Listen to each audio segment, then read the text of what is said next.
याला माहीतच नाही म्हणून 12 पेपर चालू आहे. आता तोडलं पुरायला.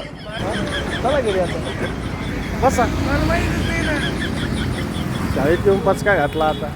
जय श्रीराम मित्रांनो, मी तुमचा लाडका हर्षल पुन्हा एकदा आपलं सर्वांचं स्वागत आहे. आजकालची अशी परिस्थिती झाली की त्या पोरांच्या बॅगा एवढ्या जड झाल्या की त्यांच्या आयांना गाड्यापर्यंत पोच करावं लागत. मग काय आपण शाळेत येऊन रिटर्न आलो मामाच्या गावाला नेवाशाला. सकाळी सकाळी काय ज्याची त्याची कामं चालू होते. मधले मामा आले गाय पिळून. आपल्याला राम राम केला त्यांनी. मामाच्या पुरीला आवाज दिला गाडीतून. तिनं असा हात केला, फटका दे कोणी फटका तुला. तिला म्हणलं थांबता पप्पाला सांगत म्हणले. बाई तिचे पप्पा बरं का माझे लहान सासरे. यांना सांगितलं मी, पण त्यांनी काय मनावर नाही घेतलं वो काहीच. त्यांनी आपल्याकडे दुर्लक्ष करीत तोंडाला उशी लावली. म्हणजे तिकडे तुम्ही गोंधळ घाला मला काय सांगत होतो. मी ना माझ्या मधल्या सासऱ्याची इथं बसलो होतो. मामीला म्हणलं सगळे इथं पातेली घेऊन कोण आले म्हणे. गाय पिळल्यावर आहे म्हणे. इथं सगळे येते दूध घ्यायला. मावलं म्हणलं तुम्हाला राहणं जायचं गन पावडर कोण करू राहिले तुम्ही. अहो काय चाललंय म्हणलं इथं. हाय माना मामा हाय माय मामाला पोर.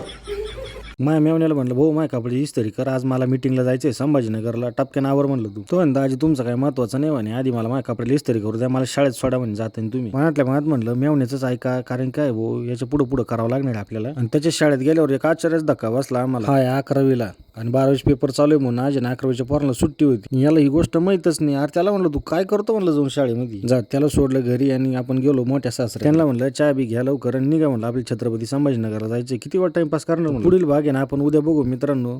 काय सस्पेन्स तुम्हाला सांगतो आम्ही इथं काय बघितलं. फॉलो करून जा तेवढं आपल्याला.